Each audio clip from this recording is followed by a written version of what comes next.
혹시 세계 물의 날이라고 들어보셨습니까?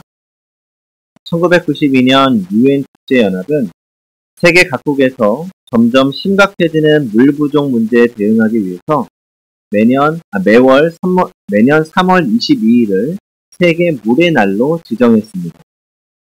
그 당시 유엔은 약 20년 후인 2025년이 되면 전 세계 인구의 60%가 물 부족을 겪게 되고 약 18억 명이 절대적인 물 부족 지역에서 살게 될 거라고 예측했습니다.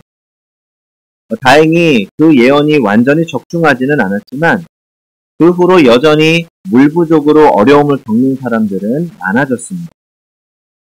전문가들은 만약 물 부족 현상이 더 심각해지면 물을 차지하기 위한 국가 간의 전쟁이 발생할 수도 있다고 경고합니다.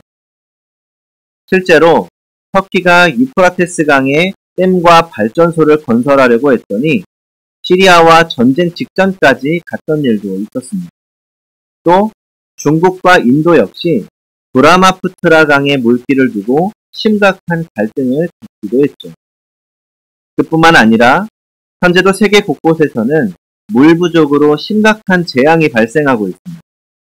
예를 들면 인도에서는 에이즈로 인한 아동 사망률이 0.7%인 반면에 깨끗한 물을 공급받지 못해서 발생하는 이 설사병으로 죽는 아동의 비율이 무려 20%에 달한다고 합니다.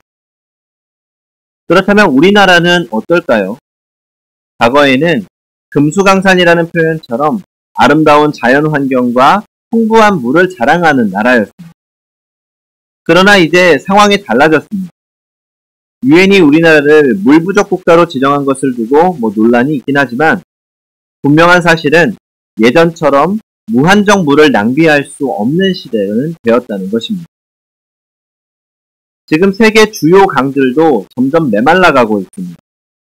세계에서 가장 긴 강인 나일강은 약 2,600km인데 이 나일강도 예외가 아닙니다. 현재 나일강은 점점 고갈되고 있고 앞으로 강 주변의 지역이 심각한 물 부족 사태를 맞이할 것이라고 경고합니다. 그래서 우리는 하나님의 창조 세계 회복을 위한 환경보호뿐만 아니라 우리 자신과 우리 자녀들의 건강한 삶을 위해서라도 이 환경보호에 더욱 힘써야 합니다. 그러나 세계의 모든 강이 말라갈지라도 우리에게는 영원히 마르지 않는 강이 있습니다. 바로 오늘 본문에 나오는 생수의 강입니다. 37절을 같이 읽어보겠습니다. 시작. 명절 끝날 곧 큰 날에 예수께서 서서 외쳐 이르시되 누구든지 목마르거든 내게로 와서 마시라. 네. 여기서 명절은 초막절을 말합니다. 초막절은 유대 달력으로는 7월 15일 그리고 지금의 달력으로는 보통 한 10월 중순쯤 되는 절기입니다. 이스라엘 백성들이 출애굽하고 나서 40년 동안 광야 생활을 하는 동안 장막, 초막에서 살았던 것을 기억하고 기념하기 위해 지키는 절기입니다. 그래서 유대인들은 초막절이 되면 집 밖에 임시로 텐트를 치고 7일 동안 지내면서 자녀들에게 하나님께서 광야에서 어떻게 조상들을 인도하셨는지를 가르칩니다. 현대 유대인들도 초막절이 되면 집 앞마당이나 발코니, 이 아파트 옥상 같은 장소에 초막을 만들고 일주일 동안 생활합니다. 특히 오늘 본문에서는 명절 끝날이라고 합니다. 이 초막절은 7일 동안 진행이 됐고 마지막 8일째 되는 날에는 이 특별한 희생제사를 드려주기도 했습니다. 초막절 동안 제사장들은 실로암 연못에서 물을 떠다가 성전 제단에 붓는 의식을 거행합니다. 이 의식은 광야에서 하나님께서 이스라엘 백성들에게 반석에서 물을 내주셨던 것을 기억하며 하나님께서 장차 생수를 공급해 주실 것을 기도하는 상징적인 의식이었습니다. 이 의식을 모두 마치고 8일째 되는 마지막 날, 이때 예수님께서 외치십니다. 누구든지 목마르거든 내게로 와서 마시라. 그런데 지금 예수님의 말씀은 사실 시기적으로는 맞지 않습니다. 왜냐하면 이스라엘 백성들은 환경적으로 가장 풍요로운 시기입니다. 이 초막절이 10월 중순이니까 이 추수의 계절에 있는 겁니다. 그러니 한 해 농사를 마치고 풍성한 수확을 거두는 그들의 마음에는 어느 정도 여유가 있는 시기였던 거죠. 그러나 예수님은 그 풍요로움 속에 감춰진 그들의 영적인 목마름을 바라보셨습니다. 먹을 것이 풍족하고 초막절 절기를 지키면서 종교적으로는 만족하는 것처럼 보였지만 그들의 영적인 갈급함은 여전히 해결되지 않았습니다. 그런 이스라엘 백성들에게 예수님께서 말씀하십니다. 누구든지 목마르거든 내게로 오라. 나를 믿는 자는 그 배에서 생수의 강이 흘러나리라. 이스라엘 백성의 영적인 갈급함을 해소할 수 있는 유일한 길이 바로 자신임을 선포하신 겁니다. 성도 여러분, 주님은 오늘 우리를 향하여서도 누구든지 목마르거든 내게로 와서 마시라고 외치고 계십니다. 오늘날 우리는 풍요로운 시대를 살아가고 있습니다. 과학과 기술이 발전하고 경제가 성장하면서 우리의 삶은 과거 어느 때보다도 편리하고 윤택해졌습니다. 인터넷과 스마트폰을 통해서 우리는 언제 어디서나 필요한 정보를 얻을 수 있고 원하는 사람과도 즉시 연결될 수 있습니다. 자동차와 대중교통, 각종 편의시설들이 우리의 삶을 더 편리하게 만들어줍니다.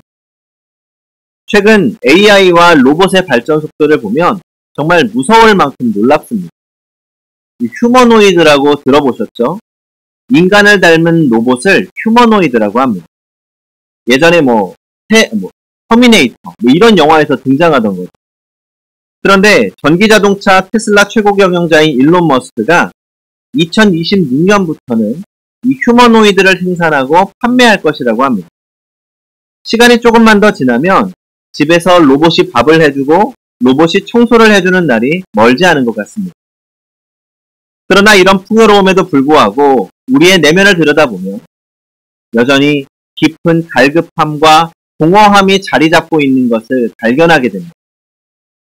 많은 사람들이 우울과 불안을 호소하고 관계의 단절 속에서 외로움을 느끼며 삶의 의미를 찾지 못해 방황합니다. 안타까운 것은 너무나도 많은 사람들이 왜 내 삶에 이러한 갈급함과 공허함이 자리 잡고 있는지 그 원인을 알지 못하고 채우기 위해서 방황한다는 것이죠. 하지만 우리 그리스도인들은 그 이유를 정확하게 알고 있습니다. 먼저 물질과 성공이 영혼을 만족시켜 줄 수 없기 때문입니다. 현대사회는 우리에게 더 많이 가져야 행복하다, 더 높은 지위에 올라야 성공한 인생이다 끊임없이 말합니다. 그래서 사람들은 자신의 가치를 증명하기 위해서, 자신의 행복을 증명하기 위해서 더 좋은 집, 더 좋은 차, 더 많은 돈을 얻기 위해 열심히 노력합니다. 그러나 그렇게 얻은 물질이 영혼의 목마름을 해결할 수는 없습니다. 인간의 마음에는 오직 하나님만이 채울 수 있는 공간이 있기 때문입니다. 그리고 관계의 단절도 심해졌기 때문입니다. 여기에서 반문하실 수 있습니다. 왜냐하면 우리는 초연결 시대를 살고 있기 때문입니다. SNS와 메신저를 통해서 하루에도 수십 명, 수백 명과 연결될 수 있습니다. 그러나 역설적이게도 사람들은 점점 더 외로움을 느낍니다. 표면적인 관계는 많아졌지만 진정한 사랑과 이해가 깊은 관계는 점점 더 줄어들고 있습니다. 그리고 무엇보다 인간은 본질적으로 하나님과의 관계 속에서만 온전한 만족과 평안을 누릴 수 있는 존재라는 것입니다. 사람은 하나님으로부터 창조되었고 창조주 하나님으로부터 연결될 때만 참으로 만족할 수 있기 때문입니다. 그래서 하나님과의 관계가 끊어지면 우리의 영혼은 목마를 수밖에 없습니다. C.S. 루이스가 이런 말을 했습니다.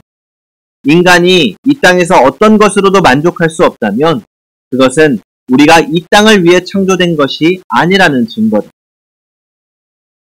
이 영혼의 갈급함은 누구든지 목마르거든 내게로 와서 마시라고 말씀하신 주님 안에서만 해결할 수 있습니다. 그런데 여기서 우리 그리스도인들의 딜레마가 있습니다. 세상 사람들은 예수를 모르기 때문에 목마릅니다. 예수를 만나지 못했기 때문에 갈급할 수 있습니다. 그렇다면 도대체 우리의 갈급함은 어디에서 오는 것입니까? 예수를 만났으나 여전히 목마르고 예수를 만났으나 여전히 방황합니다. 아니, 더 문제는 내 영혼이 갈급하다는 것조차 인식하지 못하고 살아간다는 것입니다. 왜 그렇습니까? 먼저 우리가 예수를 믿기는 하지만 여전히 세상의 것들로 만족하려고 하기 때문입니다. 예수를 믿고 난 후에도 여전히 우리는 세상의 가치관에 영향을 받고 살아갑니다. 돈이 많으면 안정될 것 같고, 높은 지위를 가지면 성공할 것 같고, 좋은 사람을 만나면 행복할 것 같다고 생각합니다. 그러나 세상의 것들은 근본적으로 우리의 영혼을 만족시킬 수는 없습니다.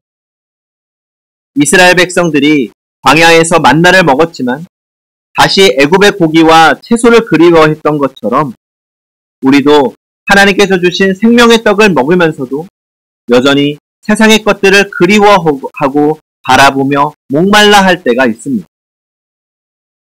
예수님은 요한복음 6장에서 이렇게 말씀하십니다. 예수께서 이르시되 나는 생명의 떡이니 내게 오는 자는 결코 줄이지 아니할 것이요 나를 믿는 자는 영원히 목마르지 아니하리라. 그러나 그럼에도 불구하고 우리가 세상의 것들로 다시 목을 축이려고 한다면 우리의 영혼은 여전히 갈급함을 느낄 수밖에 없습니다. 둘째로 우리의 영적 생활이 피상적일 때 갈급함이 찾아옵니다. 주일마다 예배를 드리고 시간이 될 때 말씀도 읽고 어쩔 때는 기도를 하지만 형식적으로 행할 때 우리의 영혼은 만족할 수 없습니다. 기도는 하지만 하나님과의 깊은 교제가 없이 무의식적으로 하고 예배는 드리지만 마음을 다해 예배하지 않고 습관적으로 참여하면 우리의 영혼은 오히려 메마르게 됩니다.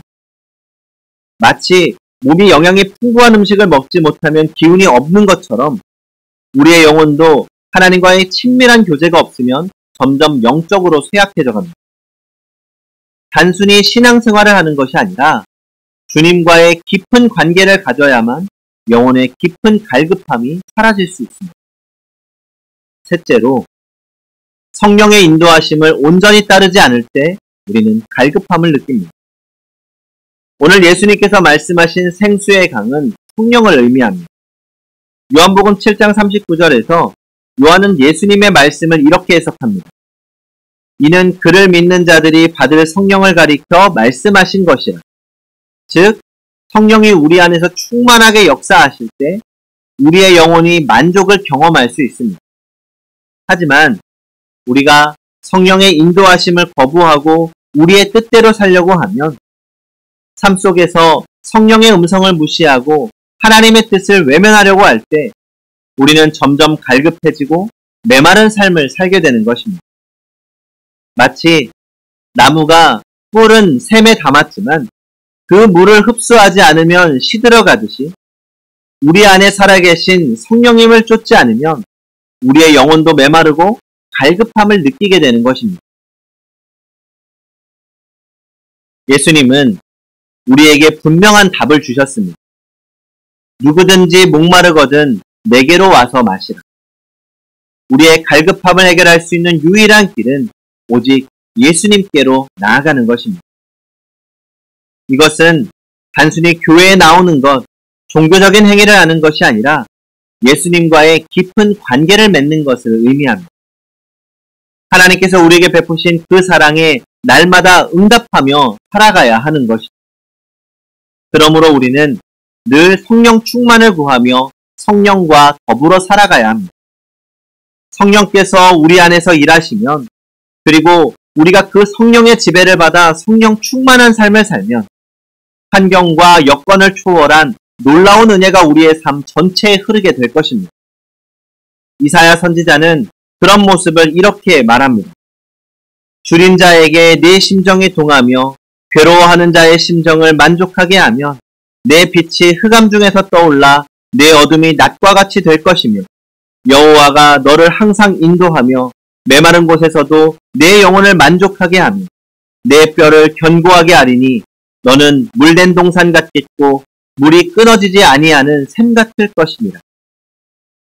우리의 삶이 물된 동산 같고 또 끊어지지 아니하는 샘과 같이 항상 생수가 공급되는 영적인 풍요를 누리며 살기를 원하십니까? 그렇다면 우리의 영원한 생명수 대신 예수 그리스도를 앞에 나와 주님을 만나십시오. 주님을 만남으로 변화를 받아 성령 충만한 삶을 사십시오. 그러면 우리의 삶이 메마른 사막 같을지라도 생수의 강이 흘러넘쳐 물된 동산같이 변할 것입니다. 흑암과 어둠이 짙게 깔린 불행한 삶일지라도 낮과 같이 환히 비추는 영광의 삶을 살게 될 것입니다. 그리스 신화에 보면 크레타 섬을 다스리던 미노스 왕이 명장 다이달로스에게 한 가지 특별한 요청을 합니다. 바로 미노타우스라는 괴물을 가두어 둘 거대한 미로를 만들라는 것이죠. 이 미로는 단순한 감옥이 아니었습니다. 들어간 사람은 다시는 빠져나올 수 없을 만큼 복잡하게 설계됐습니다. 그런데 문제가 생겼습니다. 이 미로에 갇힌 미노타우루스가 매년 7명의 소년과 7명의 소녀를 잡아먹는다는 것입니다. 아무도 그 괴물을 없애려고 하지 않았습니다. 왜냐하면 한번 미로 안에 들어가면 길을 잃고 헤매다가 결국 괴물의 먹이가 될 것이 뻔했기 때문입니다. 그런데 어느 날 아테네의 왕자 테세우스가 이 미로에 들어가 괴물을 죽이겠다고 나섰습니다. 사람들은 당연히 말렸죠. 아무리 용맹한 전사라도 들어가면 길을 찾지 못하고 죽을 것이기 때문입니다.